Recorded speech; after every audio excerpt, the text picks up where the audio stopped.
Hi, welcome back to my YouTube channel. My name is Ines, and this is where we can safely feel the feels and get some spiritual insight.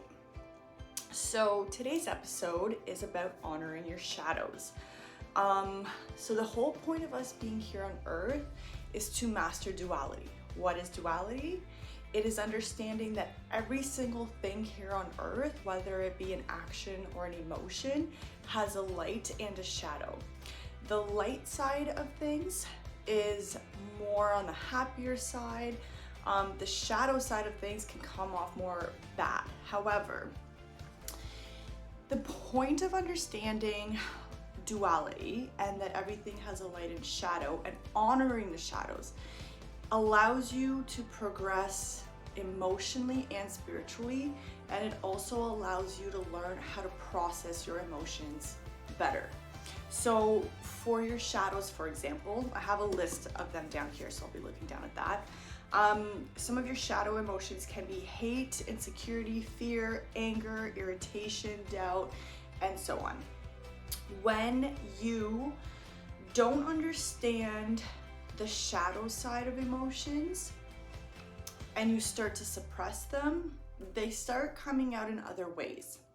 And the only way that you'll be able to properly spiritually ascend, and by spiritual ascension, I mean move up those spiritual levels, the only way you'll be able to properly do that is by understanding and mastering your shadows. And that means not hiding from them.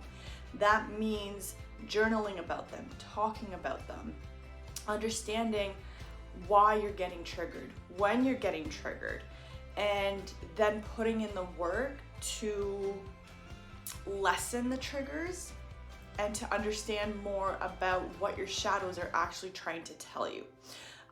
For example, I've done a whole episode on anger, and when somebody's angry, it means they want change. It means there's something in their life that they're not happy about, and that anger is telling them to start taking action towards changes.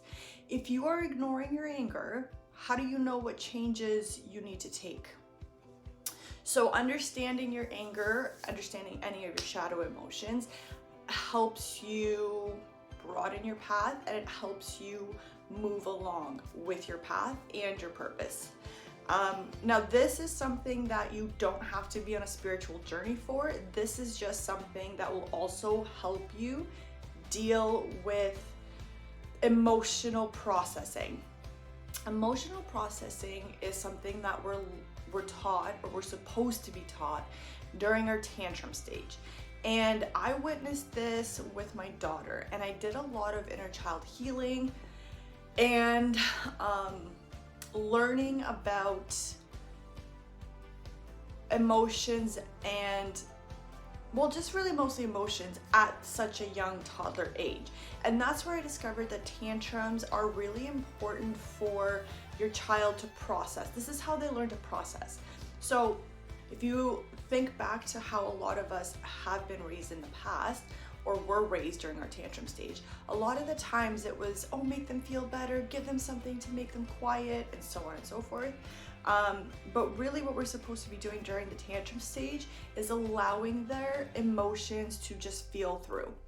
And for example, with my daughter, I will talk to her. I will say, is anything hurt? Are you just upset? Are you being cranky? Are you mad that mom said no? And she'll eventually start talking to me, and now she's at the stage where she can openly tell me it's just an emotion, I feel better now, and she'll cry it out for a few minutes, and then she'll be fine for the rest of the day.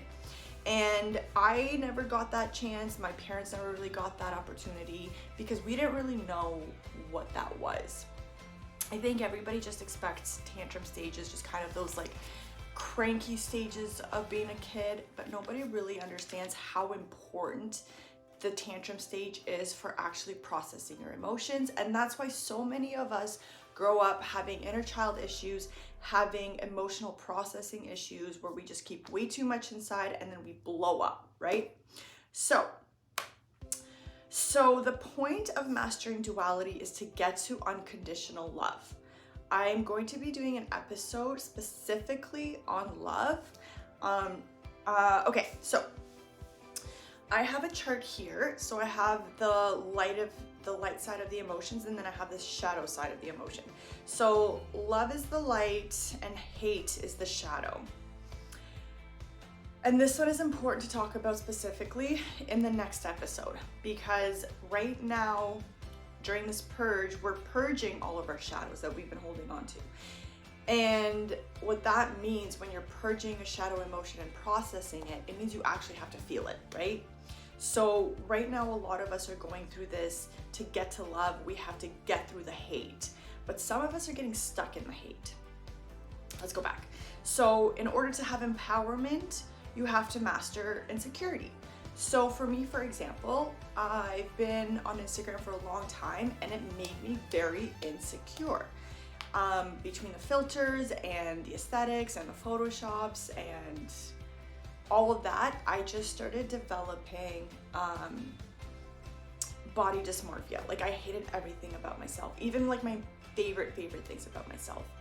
And it wasn't until I decided to reprogram my brain and let go of all the things that were making me insecure in order to empower myself that I was able to not only empower myself, but empower other people. And that's going to bring me back down to jealousy. So when we're insecure and we're not able to empower ourselves or other people, we start getting jealous and we start feeling like, well, why do they have this and I don't? So once you master your insecurity and get to empowerment, you kind of also at the same time master jealousy and find your way to joy. So when we're dealing with emotions, it's never as easy as one emotion and that's it. They always work together. And this is where I'd like to point out that whole rainbow, the flow of the rainbow, and each color is the emotion. If you look at the rainbow, there's a lot of colors overlapping. And that's the same with your emotions. Your emotions, you can have like, this might just be me, but a lot of us can experience multiple emotions at once. And when we don't know how to process this, this is when we can kind of go into an emotional roller coaster or emotional overwhelm. Okay. So the next one I have, the light emotion would be freedom, feeling free. Whether it's in your own thoughts, in your actions, in the words you say, and how you dress, whatever that might be. The shadow side of freedom, you can't get to freedom until you face your fears. So if you want freedom in the way you dress, then face your fears by wearing whatever you want and programming your brain to not care. This is quite a process, and for some people it might involve actually doing this with a therapist. For other people, it might just be that simple task of going through shadow work and letting go of beauty standards that we now see in order to get to that freedom of whatever I want to look like. Okay, then we have passion and anger, and this is something I'm seeing a lot of right now. And this is something that, for the most part, I feel like a lot of people are really good at understanding when they're getting angry in a negative way, when it's almost kind of like starting arguments for no reason, or picking at things that don't need to be picked at to grow a negative situation. A lot more of us are understanding, wow, this is triggering, this is making me angry, and I am going to go and deal with it. And a lot of us are finding our passion through healing our anger. We're understanding that, okay, this anger is driving me to understand that this is very important to me, but I can't do it in a negative, self-sabotaging way, or in a way where I can say something harmful or triggering to other people. So I have to take it back a step and just concentrate on the passion and also use it with compassion. Okay, so then we have hope and irritation. If you're feeling very irritated, I've gone through those stages where just like everything is really, I don't want to say triggering, but like everything just gets under your skin. Like everything is making you just kind of like, oh. And that is another step to get to anger. If you don't take care of your irritation, you will get to the worst part of anger. Irritation to me also kind of means that maybe you've lost some hope, maybe there's some stuff that's happened to discourage you, and that is something that could affect that irritation. Now, passion, hope, faith, anger, irritation, doubt all kind of work together. You can definitely experience them separately, but I do find that once you start one of them, they kind of trigger like a domino effect. They kind of trigger the other ones. And it can start with doubt, go into irritation, and then get to anger. Yeah, so the next one I have is faith and doubt. So when we don't have faith in people around us, we doubt everything, and this kind of works into the whole law of attraction. When you have so much doubt, you tend to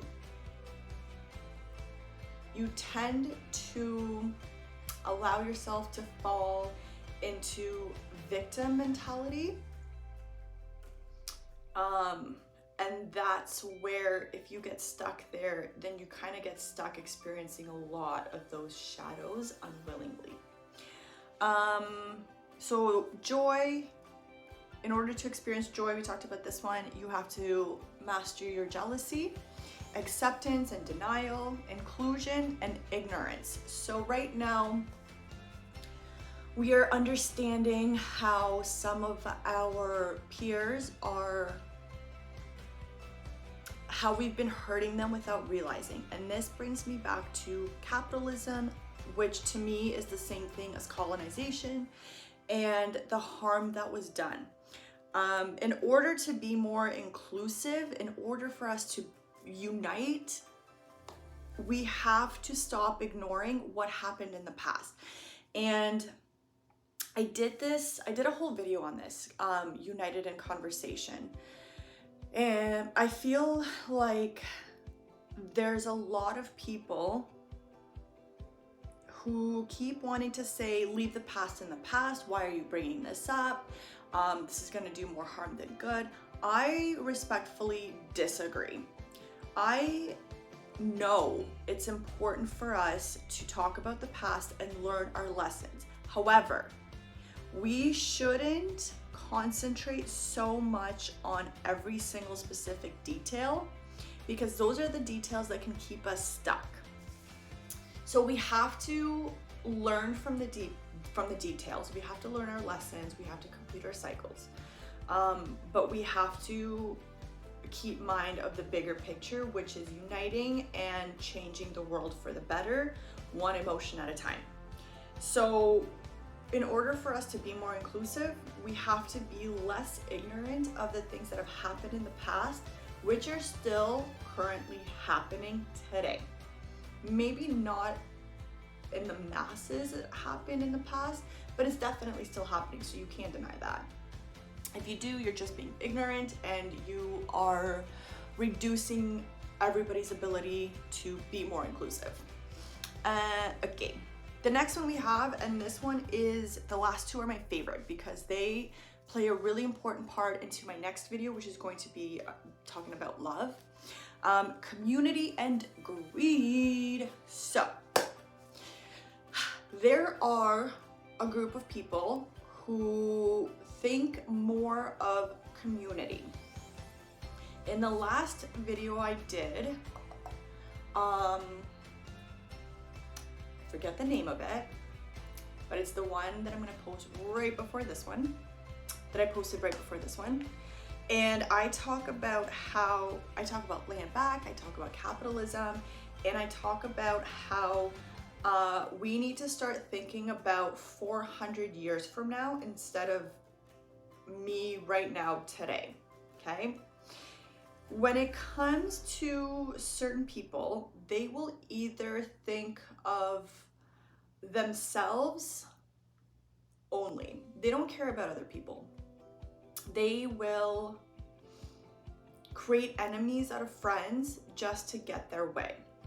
And then you have people who think of community, who, without even being asked to, automatically think of how is this going to help everyone. In order for us to get to more of that community-based thinking that benefits literally all of us, we need to master greed. And this is a good example for you guys to think about it. If you take a look at what's happening with capitalism, there's always somebody, it's driven by greed. So there's always going to be somebody who's more greedy than the next person. And one thing that they're doing is sabotaging community efforts, and they don't necessarily care about their communities. They care more about their house, their cars, about what they wear, and the materialistic goods. Whereas somebody who thinks more community-based, like our indigenous, they think more of what's going to benefit humanity and the earth for the next couple hundred years, okay?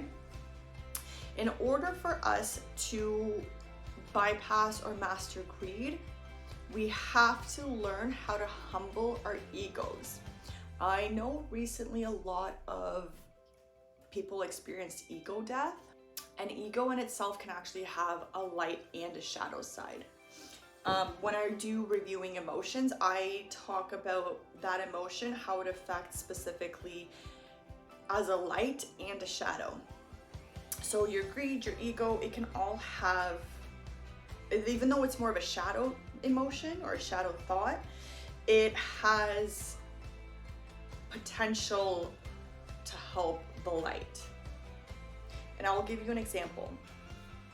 When it comes to greed, if you're a community thinker, you do have to start being a little bit more greedy in order to benefit your community. What's happened in the past is we were either community or we were greed. And a lot of people who were greedy, they kept taking and taking and taking and taking until the community had nothing left. Our community right now, and I'm talking like the world, majority of the world as a whole, we have been so greedy that we have no community left to take from. If you look at money, inflation, people have less money to be able to be taxed on, to spend, that they're better off staying home, finding work from home, random little shifts and jobs like that, than investing their time into a career that ends up taking more money from them than actually returning back. And this is a trend that I've been seeing kind of start a few years ago, and I'm really starting to see it like just get bigger. And this is why we have to go into community, because eventually capitalism isn't going to have anyone to capitalize on. And then the last one, like I said, was ego and humbling the ego. So this is one that's like the hardest one to do for everyone, because everybody wants to be right. Everybody wants to, and this is the way that colonization kind of trained us in capitalism. Have an ego. If you humble yourself, you're weak. If you find humility, if you whatever, you end up giving power to somebody and growing their ego. And once you learn your own ego and you master your own ego, you master your shadow, even the greed and the ignorance, you are better able to hold on to your community, to hold on to your humbleness without giving your power and energy away. And that is the biggest point that I want to make to finish this off, is that you need to master in order to fully step into your power. So once we master duality, once we step into our power, once we get to unconditional love, is when we are ultimately free. But we have a long way to go for there. So for right now, I want you guys to journal. Journal about all of your emotions and try and kind of figure out or organize them in what you believe is your light and shadow. Now, this is just kind of generic, the list I gave you. Everybody is different. Everybody works off of different emotions. Everybody's emotions are different. The purpose of your emotions are different. So don't ever feel shame in your emotions. Your emotions are valid, all of them. The only thing that you really have to do is understand and claim your emotions, master duality, and especially see how your certain emotions are affecting other people around you. And I think you'll be surprised at the little things you start to discover. One thing I also want to mention is, in order to master your duality, you have to do shadow work. And this is where it brings me back to love and hate. If you don't master your shadows and you're all about love and light, you start becoming ignorant to the hate that's happening in the world. This sets you up to also get trapped into like a bias thinking. And I'm seeing this a lot on Instagram or on TikTok and social media. There's a lot of people who are like love and light, but then they spread hate for other people. Whereas someone like me, who is mastering their emotions, I understand that it's not always love and light. There is a lot of hate in the world. And in order to combat the hate, you have to learn your shadows. Shadow. There's way more to it than that, but this is just a really great introduction to what shadow work is and how to get started on it. For anybody with really deep traumas and PTSD, some of your shadow work might lead you down the dark night of the soul. I've been there multiple times. So I would highly suggest to talk to a therapist or be open to talking to a therapist or a shadow work expert. There are a lot of spiritual leaders who are really, really good at understanding the shadows and how to benefit people, how to teach people to work with them. So definitely get outside support. Anyways, this is supposed to be an 8-minute video and now we're at 23, so I'm gonna stop it there. And yeah, so next episode is going to be on unconditional love. Make sure you watch it. Okay, love you guys and see you in the next one. Bye.